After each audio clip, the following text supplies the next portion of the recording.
I remember hearing about Big City Green since at least last year. At first I was actually excited for it. It's quite rare to see an animated series that's country themed, despite the fact that there are neat results that can come from it. I was also impressed by the art style. It looked nice, and I thought the yellow skin not only vaguely reminded me of the color of corn, which draws connection with farming, but I also appreciated how the main characters possess different shades of yellow, unlike The Simpsons. And I guess I might as well say the designs look adorable, especially Tilly. Her personality is also adorable, which is one of the few nice things I'll say in this video. Yeah, you know where this is going. Something I deeply regret not doing before was expecting this cartoon to not take too much advantage of the country influences, because even though the family came from a rural lifestyle, the main premise of the show is that they are now living in the city and they have to get used to this new way of living.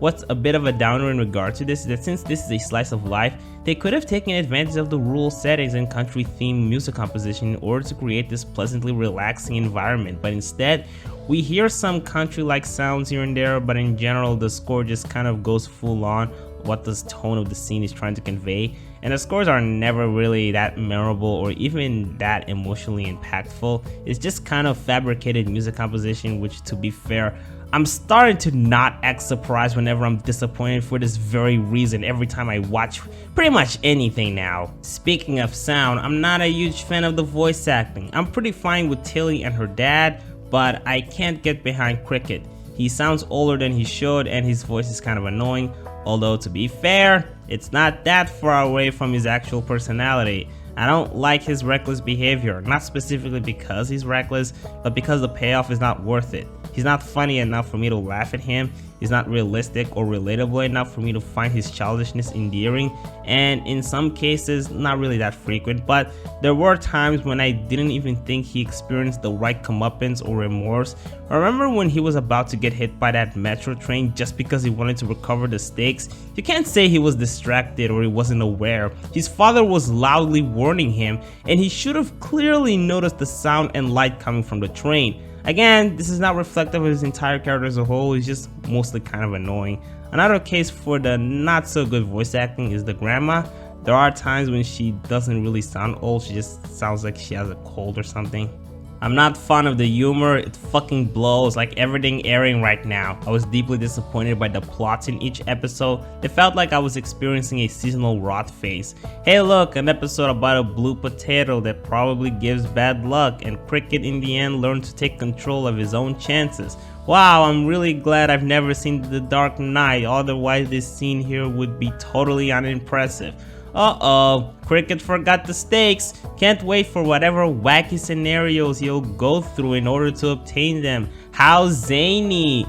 Also, why would the door shut while the dad still has his hand stuck instead of either the driver opening the fucking door because he should have a number of screens showing live footage of the cameras, or he hasn't noticed anything because he's a fucking idiot? Then why is he waiting? Why isn't the train moving if the doors are already closed? Are you actually waiting for the dad to remove his hand instead of just opening the damn door yourself?